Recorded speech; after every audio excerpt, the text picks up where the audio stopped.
Lithium, बहुत important drug है। आप इस लिथियम ड्रग के बारे में आपने जरूर सुना होगा, और नहीं सुना है तो आप आज पूरी डिटेल सुनने वाले हैं। तो सब लोग उस लिथियम के बारे में आप तैयार हो जाए कि लिथियम के बारे में हमेशा हर एक एग्जाम के अंदर सवाल पूछा जाता है। आज अपन इस लिथियम का क्या कर देंगे, पोस्टमार्टम कर देंगे। क्या कर देंगे, पोस्टमार्टम कर देंगे, ध्यान रखिएगा, ठीक है। अब उससे पहले मैं आपसे क्या करता हूँ, देखो 2-3 चीजें और क्लियर कर देता हूँ। अगर उससे पहले अगर मैं बात करता हूँ तो लिथियम कौन सी कैटेगरी के अंदर ड्रग आती है, तो ये कौन सी कैटेगरी के अंदर आती है, ये मूड स्टेबलाइजर कैटेगरी में आती है। किसके अंदर आती है, मूड स्टेबलाइजर जो कैटेगरी होती है उस कैटेगरी के अंदर ये ड्रग आती है, जिसको अपन थाइमोलेप्टिक्स के नाम से भी जानते हैं। किसके नाम से जानते हैं, थाइमोलेप्टिक्स के नाम से जानते हैं, ध्यान रखिएगा, पहली और इंपॉर्टेंट बात। अब अगर इसके अंदर और कौन कौन सी सर ड्रग आती है, तो इसके अंदर देखो, एक तो लिथियम आपको है ये, एक तो आपकी लिथियम जो कि सबसे कॉमन और सबसे इंपॉर्टेंट ड्रग। उसके बाद में अगर अपन बात करें तो सोडियम वॉल्पोरेट, उसके अलावा इंपॉर्टेंट रहेगी आपके सोडियम वैल्पोरेट। उसके अलावा अगर मैं बात करता हूं यहां पर सोडियम वॉल्पोरेट के अलावा तो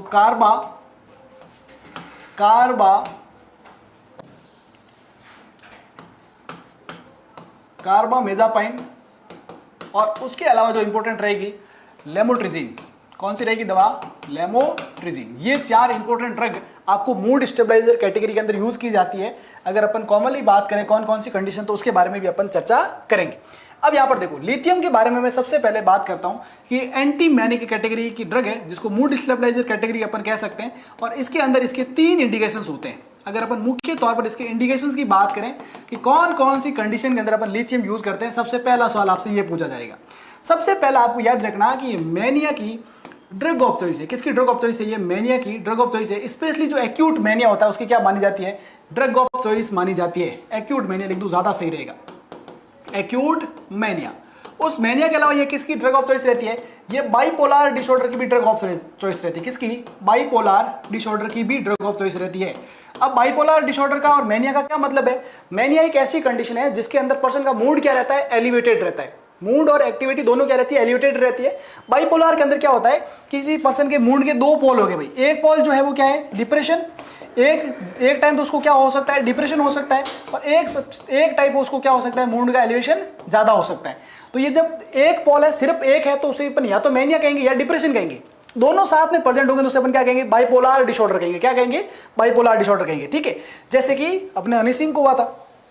उसके अलावा क्या है भाई, देखो तीसरा वर्ड की कंडीशन जो रहती है कॉमन इंडिकेशन की, वो रहती है साइक्लोथाइमिया। क्या रहता है, साइक्लोथाइमिया। साइक्लोथाइमिया के अंदर क्या होता है, हाइपोमेनिया। क्या रहेगा, हाइपोमेनिया। और हाइपोमेनिया के साथ में क्या रहेगा, लो डिप्रेशन। हाइपोमेनिया के साथ में क्या रहेगा, लो डिप्रेशन रहेगा। हाइपोमेनिया के साथ में क्या रहेगा, लो डिप्रेशन देखने को मिलेगा। मेनिया भी कम ग्रेड का, सीवियर नहीं, मतलब कम ग्रेड का, कम लेवल का, और डिप्रेशन भी कौन सा, कम फॉर्म का। और अपन किसी पर्सन को साइक्लोथाइमिया कब कहेंगे, ऐसी कंडीशन उसको कितने टाइम तक रहे, कंटिन्यू 2 ईयर्स तक रहे। कितने टाइम तक रहे, कंटिन्यू 2 ईयर्स तक अगर उसको ऐसे फीचर्स रहे। और याद रखिएगा, और उस 2 साल के पीरियड के दौरान कभी भी ऐसी कंडीशन नहीं आए कि 2 महीने तक उसका जो मूड है वो बिल्कुल नॉर्मल रहा हो। ऐसी कोई कंडीशन उस दौरान नहीं आनी चाहिए। उस कैटेगरी को अपन क्या कहते हैं, साइक्लोथाइमिया कहते हैं। एक वर्ड होता है डिसथाइमिया, जिसका मतलब होता है पर्सन को कंटिन्यूसली क्रोनिक क्या रहता है, क्रोनिक लो डिप्रेशन रहता है। ध्यान रखिएगा, ठीक है। तो ये सारे पॉइंट क्या रखेंगे, आपको याद रखना है। इंपॉर्टेंट पॉइंट बता रहा हूं, important point. No dear no, याद रखिएगा क्या क्या चीजें, आपको एक एक चीजें क्लियर बता रहा हूं। सबसे पॉइंट, सारे पॉइंट क्लियर हो जाएंगे। देखो अब यहां पर देखो, एक एक पॉइंट आप पर ध्यान दीजिएगा, ठीक है। अब यहां पर ये तो हो गए इंडिकेशंस। अब उसके अलावा देखो पूछे जा सकते हैं आपको कॉन्ट्रा इंडिकेशंस। क्या पूछे जा सकते हैं, कॉन्ट्रा इंडिकेशन। अगर अपन बात करें कॉन्ट्रा इंडिकेशंस, अगर मैं कॉन्ट्रा इंडिकेशंस की मैं बात करता हूं, तो याद रखना क्या क्या चीजें रहेंगे, पॉइंट वाइज समझो। देखो कॉन्ट्रा इंडिकेशन क्या, अगर किसी पर्सन को कार्डियक अबनॉर्मलिटीज है, कैसी अबनॉर्मलिटीज है, कार्डियक अबनॉर्मलिटीज है, तब भी अपने को क्या नहीं देना है, आपको लिथियम नहीं देना है। कार्डियक के अलावा अगर मैं बात करता हूं, कोई पर्सन को सीएनएस अबनॉर्मलिटीज है, जैसे कि सीजर वगैरह आते हो, क्या होते हो, सीएनएस अबनॉर्मलिटीज है, जैसे कि पर्सन को सीजर वगैरह आते हो, तो भी उस पर्सन को आपको क्या नहीं देना है, आपको लिथियम नहीं देना है। अगर उसे ऐसा कोई पर्सन जिसके अंदर रीनल फेलियर हो, रीनल एक्यूट इंजरी हो या रीनल फेलियर जैसी कंडीशन हो, तब भी नहीं देना है। उसके अलावा जब कोई पर्सन को थायराइड डिसऑर्डर्स हो, स्पेशली अगर अपन बात करें स्पेशली, तो अपन स्पेशली जो कंडीशन मानते हैं हाइपोथायरॉइडिज्म के अंदर, जबकि आपको दोनों के अंदर भी अवॉइड करना है, हाइपो और हाइपर दोनों के अंदर क्या करना है, आपको लिथियम को यूज नहीं करना है। उसके अलावा अगर अपन बात करें प्रेगनेंसी के अंदर, किसके अंदर, प्रेगनेंसी के अंदर भी आपको लिथियम को यूज नहीं करना है। उसके अलावा लैक्टेशन के अंदर भी आपको लिथियम को यूज नहीं करना है। तो ये जो कॉमन है, जो आपके क्या है कॉन्ट्राइंडिकेशंस है, याद रखिएगा, ठीक है। अब यहां पर देखो कि भाई जब कार्डियक डिसऑर्डर है तब भी नहीं दोगे, सीएनएस के कोई डिसऑर्डर है तब भी नहीं देना है, रीनल फेलियर हो तब भी नहीं देना है, थायराइड के डिसऑर्डर हो तब भी, डिसऑर्डर गलत, थायराइड डिसऑर्डर हो तब भी ऐसा आपको नहीं देना है। और उसके अलावा प्रेगनेंसी और लैक्टेशन में भी आपको यूज नहीं करना है। अब अगर मैं बात करता हूं लिथियम की फॉर्म्स की, मैं बात करता हूं किसकी बात करता हूं, लिथियम की फॉर्म की मैं बात करता हूं। कौन कौन सी फॉर्म में लिथियम अवेलेबल रहती है, तो लिथियम की दो फॉर्म रहती है। एक तो ये टैबलेट फॉर्म में रहती है, किसके अंदर रहती है, टैबलेट फॉर्म के अंदर, जिसको अपन कहते हैं लिथियम कार्बोनेट। क्या नाम देते हैं अपन इसको, लिथियम कार्बोनेट कहते हैं। और दूसरी जो फॉर्म रहती है कार्बोनेट, और दूसरी जो फॉर्म रहती है वो सिरप फॉर्म में रहती है, जिसको अपन क्या नाम देते हैं, लिथियम सिट्रेट नाम देते हैं। क्या नाम देते हैं, लिथियम सिट्रेट नाम देते हैं, जो कि कौन सी फॉर्म में रहती है, सिरप फॉर्म के अंदर रहती है। अब यहां पर अगर अपन बात करें, जब भी अपन किसी पेशेंट को लिथियम देंगे ना, है ना, बिफोर, अगर अपन बात करते हैं बिफोर, कॉमनली जो अपन यूज करेंगे, अपन ओरल टैबलेट फॉर्म के अंदर यूज करते हैं, before giving lithium what should I check, है ना, before giving lithium what type of testing should be done, कौन कौन से टेस्ट हैं जो उसको देने से पहले क्या होने आपको करने चाहिए, ध्यान रखिएगा, ठीक है। एक एक पॉइंट पर प्रकाश डालेंगे, एक एक पॉइंट, आपका कोई भी सवाल बाहर से नहीं जाएगा, ये मेरा वादा है आपसे। पहला पॉइंट, सबसे पहले अपन क्या चेक करेंगे, एक तो अपन उसके अंदर रीनल फंक्शन टेस्ट करेंगे। क्या चेक करेंगे अपन उसके अंदर, रीनल फंक्शन टेस्ट करेंगे। दूसरा अपन क्या करेंगे, उसके अंदर थायराइड फंक्शन टेस्ट करेंगे। उसके अलावा अपन कौन सा फंक्शन टेस्ट करेंगे, अपन कार्डियक फंक्शन चेक करेंगे। क्या चेक करेंगे, कार्डियक फंक्शन चेक करेंगे। जैसे कि कॉमनली अपन क्या करेंगे, ईसीजी करवाएंगे, और ईसीजी अपने को कुछ ऐसी फाइंडिंग होती है तो अपन उसको आगे असेस कर सकते हैं। उसके अलावा क्या करेंगे, अपन इलेक्ट्रोलाइट के लेवल को असेस करेंगे। किसके लेवल को असेस करेंगे, इलेक्ट्रोलाइट के लेवल को क्या करेंगे, अपन असेस करेंगे, ठीक है। अब ये तो हो गया आपको सारी की सारी चीजें जो कि आपको देने से पहले क्या करनी है, चेक करनी है, ठीक है। और जब अपन देने की बात करें, आफ्टर गिवन, है ना, अगर अपन आफ्टर गिवन की बात करें तो आफ्टर गिवन की बात में आपको एक तो चेक क्या करना है, आपको लिथियम का लेवल चेक करना है। किसका लेवल चेक करना है, लिथियम का लेवल, खुद का लेवल चेक करना है। और दूसरा चेक क्या करना है, आपको ये सेम टेस्ट तो रिपीट ही करने हैं, आपको क्या करना है, पहले लिथियम लेवल चेक करना है, ठीक है। अब अपन लिथियम लेवल का चेकअप करते हैं कि जैसे मान लीजिए ये आपका फर्स्ट डे है, क्या है, फर्स्ट डे आपने दी, उसके बाद में आपको 5 दिन तक तो ये मेडिसिन देनी है, 5 दिन तक तो कंटिन्यू देनी है। और 6th डे पर, कौन से डे पर, 6th डे पर आपको क्या करना है, वापस से इस लेवल को क्या करना है, लिथियम के लेवल को असेस करना है, याद रखिएगा डियर, है ना। अब यहां पर क्या होगा, अगर मैं नॉर्मल लिथियम की लेवल की मैं बात करता हूं तो अगर अपन एक्यूट लिथियम लेवल की अगर मैं बात करता हूं, नॉर्मल थेरेपेटिक लेवल, तो ये कितना होना चाहिए, less than 1.5 milliequivalent per litre होना चाहिए। अब यहां पर देखो, है ना, अगर एक्यूट अपने पेशेंट को एक्यूट मैनिया की कंडीशन थी, आपने लिथियम स्टार्ट करी, तो उस कंडीशन के अंदर उसका level 1 to 1.5 milliequivalent per litre हो सकता है, जब आपने इनिशियली स्टार्ट करी है तब। उसके बाद में अगर अपन इसकी मेंटेनेंस स्टेट में अगर इसके लेवल की बात करें तो याद रखना 0.62 1.2 मिली इक्विवेलेंट पर लीटर आपको क्या करना है, लिथियम के लेवल को क्या रखना है, मेंटेनेंस डोज पर रखना है। उसके बाद में याद रखिएगा, अगर अपन लिथियम की टॉक्सिसिटी कब कहेंगे, कब अपन लिथियम की टॉक्सिसिटी कब कहेंगे, तो याद रखिएगा लिथियम टॉक्सिसिटी कब कहेंगे, जब भी किसी पर्सन के अंदर ये जो रहेगा लेवल मोर देन कितना हो जाए, 1.5 मिली इक्विवेलेंट पर लीटर से ज्यादा हो जाए, तो उसे अपन क्या कहेंगे, टॉक्सिसिटी की कैटेगरी के अंदर रखेंगे।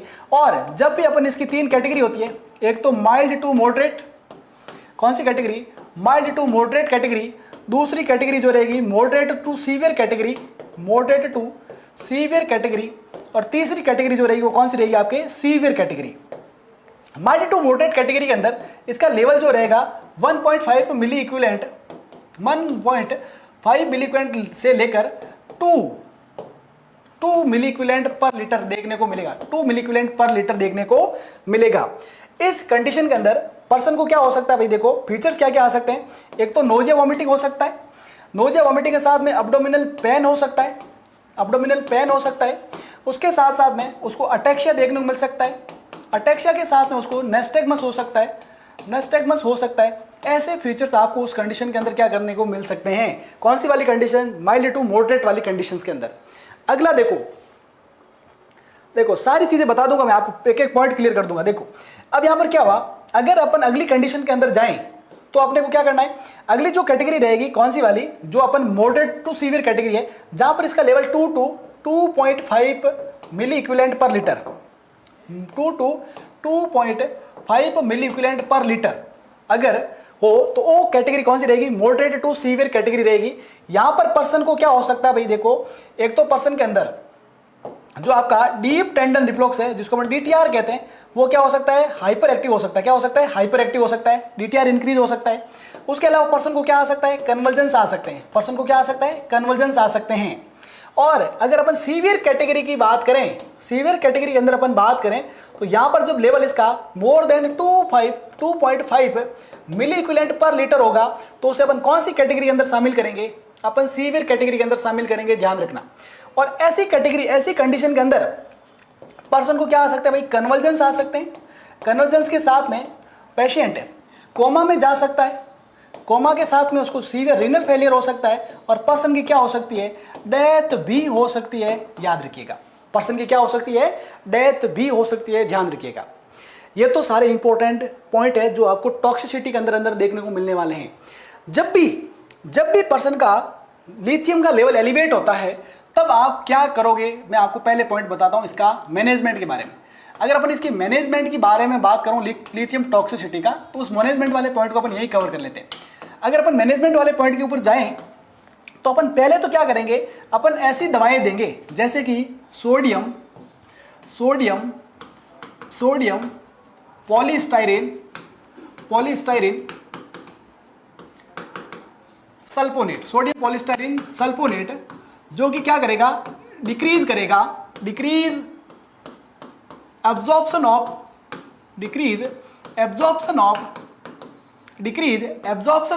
लिथियम। ये लिथियम के एब्जॉर्प्शन को क्या करेगा, एब्जॉर्प्शन कम करेगा। उसके अलावा पॉलीइथाइलिन ग्लाइकोलेट है, वो भी यूज किया जाता है, वो भी एब्जॉर्प्शन को क्या करता है, कम करता है। उसके अलावा जब ज्यादा लेवल बढ़ जाता है, लगभग ये ज्यादातर कॉमनली सीवियर जो केसेज होते हैं, जो सीवियर कंडीशन वाली केसेज रहते हैं, जहां पर अपने पास में लास्ट जो मैनेजमेंट बचता है, वो क्या बचता है भाई, आपको हीमोडायलिसिस करना पड़ता है, हीमोडायलिसिस करना पड़ता है, जो कि इसके पास में लास्ट इंडिकेशन रहता है। कॉमनली जो हीमोडायलिसिस की केस की अगर अपन बात करें, तो ये कहा जाता है कि जब ये लेवल 2.5 से जब ज़्यादा होता है, तो इसी कंडीशन में यूज कर सकता है। और कॉमनली कई की जगह इसको लेवल को मोर देन 3.5 मिली इक्विवेलेंट पर लीटर से भी ज़्यादा कई की बुक्स के अंदर दे रखा है। लेकिन जो ये सीवियर टॉक्सिसिटी की कंडीशंस होती है, स्पेशली जब ये 2.5 से बढ़ेगा, वो सीवियर की कैटेगरी के अंदर आएगा, और ये 3.5 मिली इक्विवेलेंट पर लीटर से या उससे ज़्यादा होगा, तो वहाँ पर तो डायलिसिस करना ही पड़ेगा। ध्यान रखिएगा, बड़ी इंपॉर्टेंट बात है, बड़ी इंपॉर्टेंट बात है, ठीक है। ये तो आपको मैंने क्या बता दिया, कॉमन आपको जो पहले करने से वाले टेस्ट, और बाद में आपको क्या करना है, लिथियम के लेवल को असेस करना है, और उसके अलावा आपको क्या करना है, हीमोडायलिसिस लास्ट केस रहता है। उसके अलावा अदर अपन जैसे नॉर्मल, ये तो टॉक्सिसिटी होगी। अगर टॉक्सिसिटी नहीं हो, तो ऐसी कंडीशन में और क्या क्या अपन को रूटीन चेकअप करवाने, तो आपको टीएफटी करवाना है, थायराइड फंक्शन टेस्ट करवाने हैं, आपको रीनल फंक्शन टेस्ट करवाने हैं, आपको सीवीएस टेस्टिंग करवाते रहना है, और उसके अलावा आपको सीएनएस टेस्टिंग भी आपको रेगुलर करवाते रहना है। किसके साथ में, जब भी आप लिथियम लेते हो। तो अभी तक हमने जो जो पॉइंट कवर करे, उसके साथ में देखिएगा, आगे देने से पहले, देने के बाद वाले सारे पॉइंट क्लियर हो गए। अब यहां पर देखो, अगला जो इंपॉर्टेंट होगा, अगर अपन ये लिथियम काम कैसे करती है, तो मैकेनिज्म ऑफ एक्शन की मैं बात करता हूं लिथियम की, तो लिथियम को कॉमनली जो होता है विथ फूड लेना होगा। किसके साथ में लेना होगा, विथ फूड आपको लिथियम को लेना होता है कॉमनली। और अगर अपन इसकी बात करें एक्शन की, तो ये क्या करती है, जो एक होता है ना साइनेप्टिक क्लेफ्ट, जहां पर अपन कह सकते हैं प्री साइनेप्टिक जो क्लेफ्ट होती है ना, कौन सी वाली, प्री साइनेप्टिक क्लेफ्ट के ऊपर आपका जो ये क्या करती है, डिस्ट्रक्शन करती है, किसका, डिस्ट्रक्शन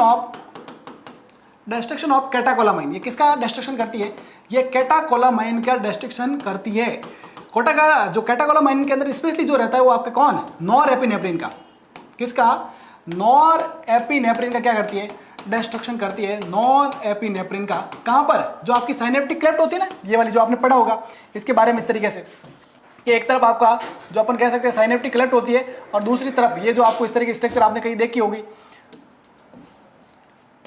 ये इस तरह की स्ट्रक्चर है ना, जिसको आपको मैं आगे समझाऊंगा। Pre synaptic cleft, post synaptic cleft और बीच वाला जो रीजन रहता है वो क्या रहता है? Synaptic cleft. यहाँ पर न्यूरो जो ट्रांसमीटर होता है वो क्या होता है? एक्सचेंज होते हैं। तो ये जो प्री साइनेप्टिक क्लेफ्ट पर क्या करती है? कैटाकोलामाइन का डिस्ट्रक्शन करती है। और दूसरा इसके बारे में ये सब क्या है? हाइपोथेसिस है, एकदम ऐसा फिक्स कोई मैकेनिज्म अभी तक इनका नॉन मैकेनिज्म नहीं है, लेकिन फिर भी जो मैकेनिज्म है उसके आधार पर बता रहा हूँ। ये पोस्ट साइनेप्टिक जो क्लेफ्ट रहती है वहां पर ये क्या करती है? ये आपके डिक्रीज करती है सेरोटोनिन का एब्जॉर्प्शन। डिक्रीज करेगी क्या? Decrease serotonin absorption. डिक्रीज क्या करेगी? सेरोटोनिन का एब्जॉर्प्शन क्या करेगी? कम करेगी। और इसके माध्यम से ये आपकी बॉडी के अंदर दो न्यूरोट्रांसमीटर, स्पेशली कौन? आपके नॉन एपिनेफ्रिन, उसके साथ में सेरोटोनिन, इनका लेवल क्या करती है? अपनी बॉडी के अंदर कम करती है। और ये दोनों लेवल मुख्य तौर पर, इसके साथ साथ में ये जो इन दोनों का जो मुख्य रूप से लेवल जो होता है वो आपके मैनिया के अंदर क्या देखने को मिलता है? बढ़ावा देखने को मिलता है। क्या देखने को मिलता है? बढ़ावा देखने को मिलता है, याद रखिएगा। अब यहां पर देखना, मैकेनिज्म ऑफ एक्शन हो गया, कैसे काम करती है, इसके अंदर मुझे नहीं लग रहा कोई डाउट होगा। अब यहां पर देखो अगला मैकेनिज्म ऑफ एक्शन के बाद की अगर मैं पॉइंट पर फोकस करूं तो देखो सभी लोग, मैकेनिज्म ऑफ एक्शन हो गया। मैकेनिज्म ऑफ एक्शन के बाद की अगर मैं बात करूं तो देखो इस लिथियम के साइड इफेक्ट क्या होंगे। अगर अपन इस लिथियम के साइड इफेक्ट की चर्चा करें तो क्या क्या साइड इफेक्ट देखने को मिलेंगे, सभी लोग देखें ध्यान से। साइड इफेक्ट की बात करता हूं, साइड इफेक्ट है ना। अब साइड इफेक्ट के अंदर देखो, आपको लिथियम के नाम से भी याद रख सकते हो। देखो पहला तो आपको याद रखना है कि लिथियम के अंदर आपका लॉस होंगे क्या भाई? Loss of hair. क्या होगा? लॉस ऑफ हेयर होंगे। और उसके साथ में क्या है? लॉस होगा आपका एपेटाइट लॉस होगी। लॉस ऑफ हेयर और लॉस ऑफ क्या होगा? एपेटाइट। उसके अलावा इंक्रीज्ड आपको नजर आएंगे ल्यूकोसाइड काउंट। इंक्रीज होंगे क्या? ल्यूकोसाइट काउंट इंक्रीज होंगे। इंक्रीज ल्यूकोसाइट काउंट इंक्रीज नजर आएंगे। उसके अलावा अगर अपन बात करें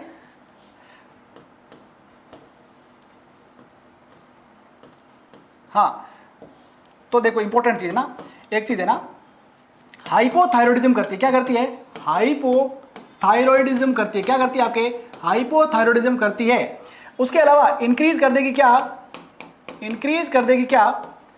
इंक्रीज कर देगी आपके यूरिन आउटपुट। क्या इंक्रीज कर देगी? इंक्रीज कर देगी आपके यूरिन आउटपुट को क्या कर देगी? इंक्रीज कर देगी। उसके अलावा मैं मैटरनल की बात करता हूं। किसकी बात करता हूं मैं? मैटरनल पॉइंट की बात करता हूं। तो मैटरनल पॉइंट के ऊपर क्या हो सकती है भाई? आपको अपस्टन एनोमलीज देखने को मिल सकती है। क्या देखने को मिल सकती है? अपस्टन एनोमली। कौन सी वाली? अपस्टन एनोमली देखने को मिल सकती है। अगर अपन अपस्टन एनोमली की बात करें तो क्या हो सकता है? ट्राइकस्पिड जो वॉल होगा, ट्राइकस्पिड वॉल के अंदर क्या हो सकती है? अबनॉर्मेलिटीज हो सकती है। क्या हो सकती है? अबनॉर्मेलिटीज हो सकती है। ट्राइकस्पिड वॉल के अंदर आपको अबनॉर्मेलिटीज देखने को मिल सकती है। उसके अलावा अगर अपन बात करें तो जो टेस्ट होता है, जो कैसा हो जाता है भाई? आपके मेटालिक टेस्ट हो जाता है। टेस्ट कैसा हो जाता है? मेटालिक देखने को मिलता है। कैसा टेस्ट देखने को मिलता है? मेटालिक टेस्ट देखने को मिलेगा। ठीक है, तो ये बहुत कुछ इंपॉर्टेंट पॉइंट है जो कि आपको यहां पर याद रखने हैं। लेकिन अभी आपको मैंने सबसे मेन चीज नहीं बताई है। मेन जो अपन बात करेंगे, जो कि मोस्ट कॉमन जो रहता है, वो क्या रहता है? वो वाला पॉइंट अभी आपके सामने आएगा। आपसे सवाल पूछा जाता है कि लिथियम का मोस्ट कॉमन साइड इफेक्ट क्या होता है, उस पॉइंट पर अपन चर्चा करेंगे। एक तो क्या हो गया अपना, जो टी से रहेगा वो क्या रहेगा? टेस्ट रहेगा। और दूसरा जो इंपॉर्टेंट रहता है उसके अंदर क्या होता है भाई? ट्रेमर्स होते हैं। क्या देखने को मिलते हैं? ट्रेमर्स। और ये जो ट्रेमर्स होते हैं ये मोस्ट कॉमन साइड इफेक्ट माना जाता है किसके अंदर? लिथियम के अंदर। टी जो है यहाँ पर ये मोस्ट कॉमन साइड इफेक्ट देखने को मिलेगा, मतलब ट्रेमर्स, जो कि दो टाइप के हो सकते हैं। एक तो होता है फाइन ट्रेमर्स। कौन से वाले ट्रेमर्स होते हैं? फाइन ट्रेमर्स होते हैं। और एक जो रहेंगे वो कैसे रहेंगे? कॉर्स ट्रेमर्स रहेंगे। कौन से ट्रेमर रहेंगे? कॉर्स ट्रेमर रहेंगे। अब फाइन और कॉर्स ट्रेमर के अंदर क्या डिफरेंस है? अगर आपने हैंड के अंदर ये इनवॉलेंट्री मूवमेंट होते हैं ना, इनवॉलेंट्री मूवमेंट होना अगर 1 सेंटीमीटर से भी कम स्पेस तक होते हैं ना, तो वो क्या कहलाएंगे? आपके फाइन ट्रेमर कहलाएंगे। अगर 1 सेंटीमीटर से ज्यादा इनवॉलेंट्री मूवमेंट होगा तो वो कौन सी कैटेगरी में आएगा? कॉर्स ट्रेमर आएगा। कौन से ट्रेमर आएंगे? कॉर्स ट्रेमर आएंगे। ये तो तब आपको कब देखने को मिलेगा? ये आपको सिर्फ बिनाइन कैटेगरी है एक तरह की, ज्यादा इसमें दिक्कत वाली बात नहीं है। लेकिन ये जो कॉर्स ट्रेमर्स होते हैं ना, ये तो नॉर्मली देखने को मिल सकते हैं। ये आपको कब देखने को मिलेंगे? ये टॉक्सिसिटी की कंडीशन में देखने को मिल सकते हैं। एक तरह की मैलिग्नेंट मतलब डेंजरस सिचुएशन है। कैसी सिचुएशन है? डेंजरस कंडीशन है। इस चीज को आपको ध्यान रखिएगा। बिनाइन ये जो फाइन ट्रेमर्स है ये नॉर्मली हो सकता है। मोस्ट कॉमन साइड इफेक्ट है क्या ये most common side effect of lithium है। Most common side effect of lithium रहने वाला है, याद रखिएगा। और अगर मैं बात करता हूं कॉर्सेट ट्रेमर की, तो ये जो रहता है ये लिथियम टॉक्सिसिटी के अंदर देखने वाला इंपॉर्टेंट पॉइंट है, ठीक है। अब यहां पर देखो, ये तो सारे के सारे क्या हो गए? साइड इफेक्ट हो गए। अब इस साइड इफेक्ट के अंदर और क्या क्या स्पेसिफिक मैं बात करता हूं सिस्टम वाइज। अगर मैं बात करता हूं सीवीएस की, तो पर्सन के अंदर ईसीजी चेंजेज होंगे, और ये ईसीजी जो चेंजेज होंगे वो किसकी वजह से होंगे? ये आपके हाइपोकैलेमिया की वजह से होंगे। ईसीजी चेंजेस किसकी वजह से होंगे? आपके हाइपोकैलेमिया की वजह से होंगे। उसके अलावा मैं रीनल की मैं बात करता हूं, तो पर्सन के अंदर ये नेफ्रोजेनिक डायबिटीज मेलाइटिस करवा सकता है, सॉरी नेफ्रोजेनिक डायबिटीज इंसिपिडिस करवा सकता है। कौन? आपके लिथियम। पॉलीयूरिया करवा सकती है, मतलब नेफ्रोजेनिक डीआई करवा सकती है। उसके अलावा सीएनएस की मैं बात करता हूं, तो ये सीएनएस के अंदर आपको सीजर्स डेवलप करवा सकती है। क्या डेवलप करवा सकती है? सीजर्स डेवलप करवा सकती है। अगर मैं बात करता हूं इंटेगुमेंट्री, है ना, स्किन की बात करता हूं, तो स्किन के अंदर ये आपको एक्ने डेवलप करवा सकता है। स्किन के अंदर ये क्या डेवलप करवा सकता है? एक्ने डेवलप करवा सकता है। क्या डेवलप करवा सकता है? एक्ने डेवलप करवा सकता है। ये कुछ स्किन है ना, स्किन के अंदर ये क्या डेवलप करवा सकता है? एक्ने डेवलप करवा सकता है ना। ये देखो, ये इंपॉर्टेंट आपकी बॉडी के कुछ इंपॉर्टेंट सिस्टम वाइज है। और भी अगर अपन लिखना चाहे तो ये एंडोक्राइन के अंदर किसके अंदर? ये एंडोक्राइन के अंदर क्या करवा सकता है? आपको गोइटर करवा सकता है। क्या करवा सकता है? गोइटर। और उसके अलावा क्या करवा सकता है? हाइपोथायरॉयडिज्म करवा सकता है। हाइपोथायरॉयडिज्म के अलावा ये हाइपर भी करवा सकता है। ऐसा नहीं है कि सिर्फ हाइपो करवाती है, हाइपर भी करवा सकता है। ये तमाम तरीके की कंडीशंस है जो आपको पर सिस्टम भी देखने को मिल सकती है। याद रख लीजिएगा, पर वाइज सिस्टम से देखने को मिल सकती है। यहां ही नहीं रुकना है आपने को, अभी और चलना है। अब आपसे सवाल पूछा जाता है कि कौन कौन सी कंडीशन के अंदर हाँ, अब देखिएगा, सबसे इंपॉर्टेंट पॉइंट पर अपन को आना है। लास्ट पॉइंट अपने को बताना है कि कौन से फैक्टर है, factor that increase risk of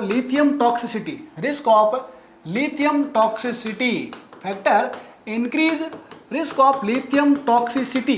तो आप लोगों को याद रखना है कि फैक्टर जो रहेंगे वो आपके कौन कौन सी 2 फैक्टर्स रहेंगे। तो याद रखना, पहली चीज, एक तो कभी भी आपके बॉडी के अंदर हाइपोनेट्रीमिया होगा, वो लिथियम टॉक्सिसिटी को क्या कर देगा? बढ़ा देगा। सर ऐसा क्यों होता है? क्योंकि जो बॉडी होती है ना, वो आपकी लिथियम को body lithium as sodium, body treat करती है लिथियम को एज सोडियम के तौर पर ट्रीट करती है। बॉडी किसको? लिथियम को ट्रीट करती है एज सोडियम। उसकी वजह से जैसे इसका लेवल कम होगा तो बॉडी उसको क्या करेगी? रीअब्सॉर्ब करना स्टार्ट करेगी, और रीअब्सॉर्ब करेगी ना, तब क्या होगा कि बॉडी के अंदर लिथियम का लेवल बढ़ जाएगा, और उसी की वजह से क्या होता है? लिथियम टॉक्सिसिटी देखने को मिलती है हाइपोनेट्रीमिया के अंदर। और दूसरी कंडीशन क्या होती है भाई? डिहाइड्रेशन की कंडीशन के अंदर भी क्या होता है? ज्यादातर डिहाइड्रेशन के क्या कारण होते हैं? या तो नोजिया वोमिटिंग, या फिर क्या हो सकता है? डायरिया। नोजिया वोमिटिंग और या क्या हो सकता है? डायरिया। इस कंडीशन के अंदर आपकी बॉडी के अंदर भी क्या होता है? सोडियम का लेवल क्या हो सकता है? कम हो सकता है, और उसकी वजह से बॉडी क्या करेगी? सोडियम समझ रही है किसको? लिथियम को एज ए सोडियम समझकर वो क्या करेगी? रीअब्सॉर्ब करेगी, और रीअब्सॉर्ब करके आपकी बॉडी के अंदर लिथियम के लेवल को क्या कर देगी? बढ़ा देगी। और ये जो कंडीशन होगी वो भी आपको क्या करेगी? इंक्रीज करेगी रिस्क ऑफ लिथियम टॉक्सिसिटी। किसका रिस्क करेगी? लिथियम टॉक्सिसिटी का रिस्क इंक्रीज करेगी। तो ये जो सारे पॉइंट थे वो आपके किसके रिगार्डिंग थे? आपके लिथियम के रिगार्डिंग थे डियर, है ना। किसके रिगार्डिंग थे? लिथियम के रिगार्डिंग थे। एक एक पॉइंट इंपॉर्टेंट है।